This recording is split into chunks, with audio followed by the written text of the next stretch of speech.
Então, se existisse esse Deus onisciente, ele seria o ser mais amargurado da face da terra.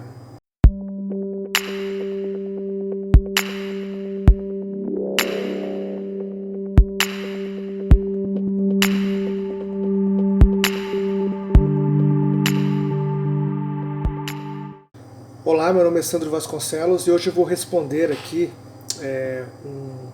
uma pessoa, chamada Igor Rodrigues, que tentou fazer um contraponto interessante ao vídeo Deus Não Existe, que eu vou colocar aqui no card. Se você ainda não viu esse vídeo, em que eu falo que é tão improvável que Deus não exista que a gente já pode bater o martelo e dizer que ele não existe.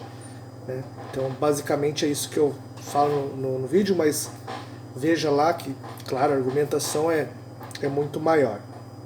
Então, vou tentar responder aqui ele, eu falo também sobre as contradições de ser onisciente, onibenevolente, onipresente, e ele faz aqui, ele tenta argumentar, contra-argumentar. Então ele fala o seguinte: dizer que Deus não pode ser onisciente, saber de tudo, porque é uma contradição Deus estar feliz e triste ao mesmo tempo. Dois sentimentos simultâneos. Se ele é todo-poderoso, então ele pode.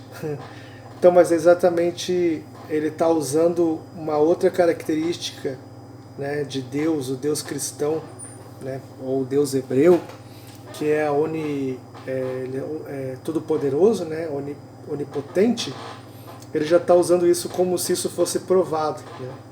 Então a gente não tem nenhuma evidência na natureza de que exista um ser assim, com todo poder. Então, você diz, se ele é todo poderoso, ele pode, mas como que ele é todo poderoso? Cadê esse ser todo poderoso? Não é só uma conceitualização mental da gente criar esse ser? Pode ser. Claro que se eu criar um ser todo poderoso na minha cabeça, então ele pode ser onisciente, ter todo o poder. Mas eu tenho que mostrar na realidade que esse ser é verossímil com a realidade. Se esse ser faz sentido no que eu estou observando na realidade. Este é o ponto. Me parece que nessa definição nem Deus pode receber duas informações ao mesmo tempo. Então ele pode ficar feliz em um momento e depois triste em outro. Eu falei que Deus, se fosse onisciente, ficaria no mesmo instante triste e feliz, porque coisas ruins acontecem e coisas boas acontecem. E mais, eu nem cheguei a citar no vídeo, mas Deus seria a pessoa mais triste do mundo, porque no mundo acontecem muito mais coisas tristes do que felizes. Então, se existisse esse Deus onisciente, ele seria o ser mais amargurado da face da terra. Mas essa não é a definição correta ortodoxa de onisciência. Ele está dizendo que eu não dei a definição ortodoxa de onisciência. Onisciência: alguém que sabe todas as verdades possíveis e somente as verdades possíveis. Não existe nenhuma verdade que Deus não saiba. Mais uma vez, joga no ar, mas Deus existe mesmo para que no ar não tenha... a pessoa que tem que mostrar que Deus existe, Então ele está jogando assim, mas não existe uma verdade que Deus não saiba, mas cadê esse Deus? E ele não acredita em nada que seja falso, ele sabe de todos os fatos. Conhecimento proposicional. Aí introduzir emoções no que podemos saber de forma, eu estou lendo aqui o argumento dele, de forma alguma me parece torna a onisciência impossível. Até mesmo nós humanos podemos sentir várias emoções ao mesmo tempo. Me parece lógico, contraditório sustentar a onisciência de Deus. Nós sentimos, mas não é bem ao mesmo tempo. A gente pode sentir um aglomerado de emoções assim num período de tempo pequeno. Mas assim, a gente não consegue ficar feliz e triste ao mesmo tempo. Ganhei na loteria. Estou feliz, mas estou triste porque porque uma outra pessoa podia ter ganhado, entendeu? Então, eu quis dizer o seguinte, uma pessoa se converte lá, aceita Jesus, se batiza, sei lá, e Deus fica feliz, mas ao mesmo tempo o outro vai ser queimado eternamente no inferno. Um outro filho dele que ele ama do mesmo jeito, entendeu? Como que um ser poderia sentir isso ao mesmo tempo? Foi isso que eu quis colocar. Unibenevolência, amor ao potencial e onipotência, tudo poderoso, não sabe explicar o porquê que um Deus unibenevolente permita sofrimento não é ilógico, contraditório. Pode ser difícil ou até mesmo impossível explicar. É impossível explicar. Se é impossível explicar, isso é um ponto negativo para se fundamentar, né, defender a existência de um Deus desse. Quer dizer que é um Deus que age, que nos dá razão, mas nossa razão não consegue entender. Então, por que ele deu essa ferramenta, razão, se ela é tão limitada assim para entender esses valores morais para que aconteça o sofrimento? Ela, para mim, ela é o fundamento do nosso entendimento da realidade. Então, a partir do momento que eu tenho que entender coisas, que eu tenho que aceitar, melhor dizendo, coisas que a minha mente não entende, isso para mim é um suicídio intelectual. Então, é eu jogar minha razão, minha lógica no lixo. Então, eu posso aceitar qualquer coisa. Posso aceitar o gnomo verde que voa no espaço, posso aceitar o padre que voa lá, o Padre Pio que sai voando no meio dos aviões lá, jato, aquela história muito louca, né? Porque é ilógico, mas Deus tem as razões para isso, que é além do nosso entendimento. Então isso é um argumento para mim que não convence, né? Um argumento que suprime a nossa razão, né? E eu, como budista, priorizo a razão, né? Não coloco fé ou imaginação na frente da razão, né? Com certeza ele tem razões morais suficientes, né, para fazer isso que eu não consigo nem explicar. Se permite, não tem poder. Claro que não, permissão e poder não tem nada a ver aqui. Aqui eu me expressei mal, eu não quis dizer permite, né, mas assim, ele deixa acontecer, permite, né, ele permite e deixa acontecer. Se tem poder e deixa acontecer, não é tão amoroso. Realmente, né, o que parece. O ateísta tem que oferecer mais aqui. Não pode simplesmente dizer que Deus não é tão amoroso. Deus pode possuir razões morais não conhecidas por humanos para permitir uma outra, né, uma falácia aqui. Quer dizer que acontece coisas ruins com a gente e a gente não tem digamos assim, o direito de entender o porquê. Quer dizer, essas coisas são tão iluminadas, são tão complexas assim que eu não posso entender o porquê que eu estou com um espinho na minha carne. Entende? Tem que simplesmente aceitar porque há um ser imaginário ou ser que supostamente está numa outra dimensão, tem essas razões. Então aceita caladinho aí esse espinho, beleza, né? Então acho que não me convence. Onipresença, não faz sentido ou estamos em um ponto em outro, né? O que a gente vê na realidade é que um ser ou está num ponto ou outro. Eu não vejo nenhum ser que esteja em mais de um ponto ao mesmo tempo, né? A não ser esse suposto ser que é conceitualizado aí pelos humanos, que é definido pelos humanos, esses humanos que têm fé em algo que você não percebe, você não tem nada igual na realidade. Engraçado eu ter que aceitar isso, algo que eu não vejo, algo que não se reproduz na realidade, né? A definição ortodoxa que acho que ajuda. Deus sabe o que acontece e é causamente ativo em todos os pontos do espaço, mais uma vez jogando uma definição como se Deus já existisse. Essa conclusão cristã se chega por leitura da Bíblia e teologia sistemática. Se Deus criou o espaço, com certeza Deus pode controlar. Se criou, mas cadê a evidência que ele criou? Não existe contradição aqui? Claro que existe.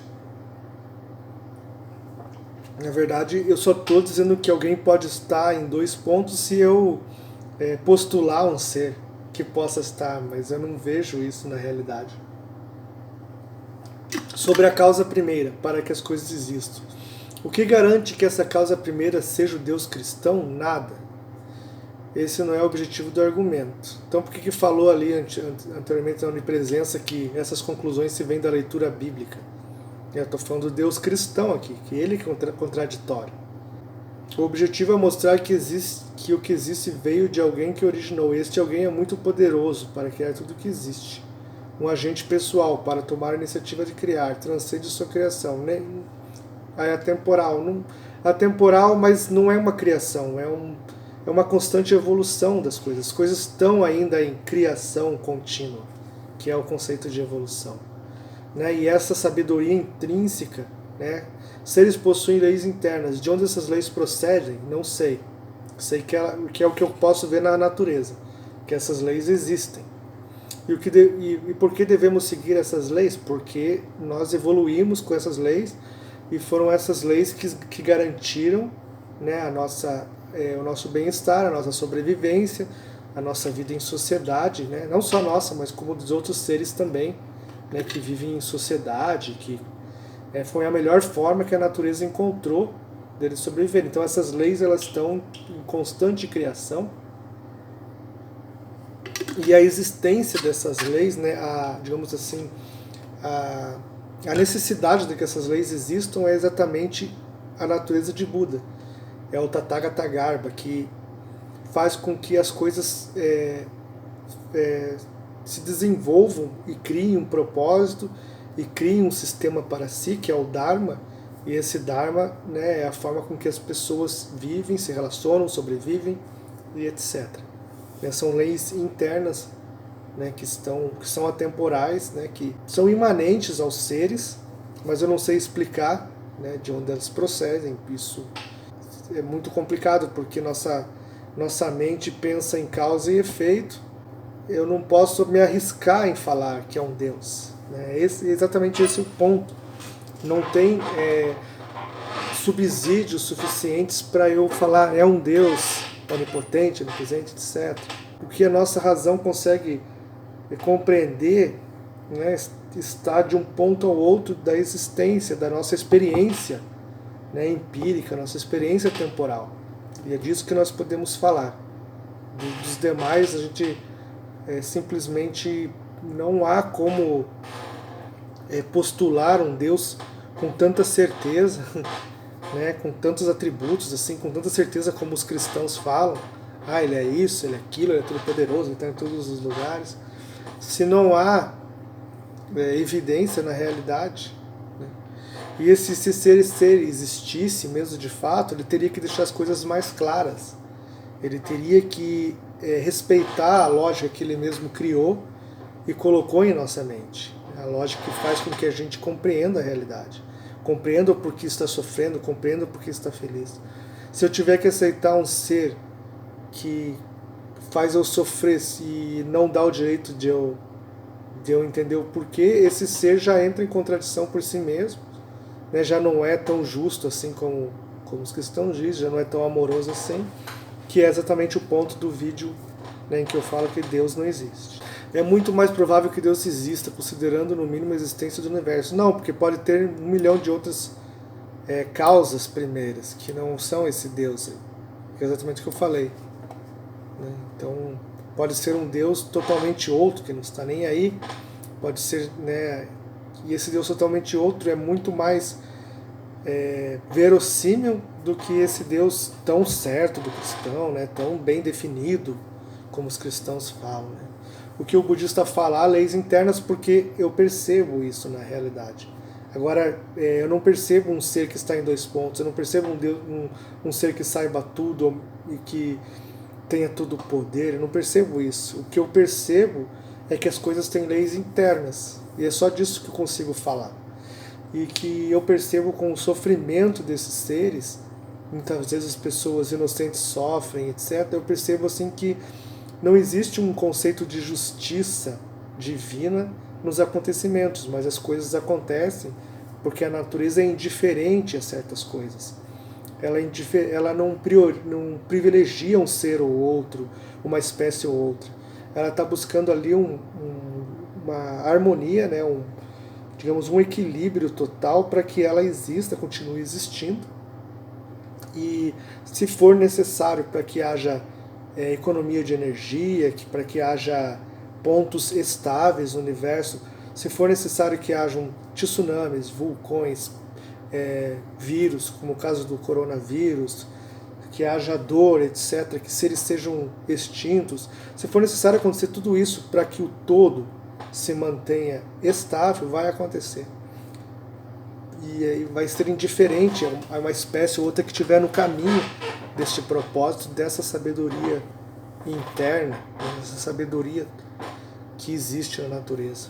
Ela não existe em função de uma espécie, ela existe em função, né, do equilíbrio do todo. É assim que nós vemos, né, é assim que as experimentações, é assim que nossos sentidos têm observado da realidade. Não faz sentido dizer, o Deus Todo-Poderoso tal que permitiu a criancinha indefesa nascer com AIDS, sem ela ter menos culpa. Aí já é um ponto de injustiça que fere todo, a construção, a fundamentação desse Deus cristão aí que não bate, não casa. É mais fácil tirar ele da equação para entender a realidade de colocar ele. Por isso eu já tirei ele da equação, mesmo sendo uma possibilidade, que já me passou pela cabeça colocá-lo, mas achei muito mais fácil tirar. E a natureza ficou muito mais clara de se conhecer, de se perceber sem ele. Por isso eu sou ateu. Eu não posso afirmar que Deus não existe. Realmente não tem como eu afirmar que ele não exista com certeza. Porque eu posso dizer também que o gnomo da natureza existe e ninguém consegue me provar que ele não existe, entende?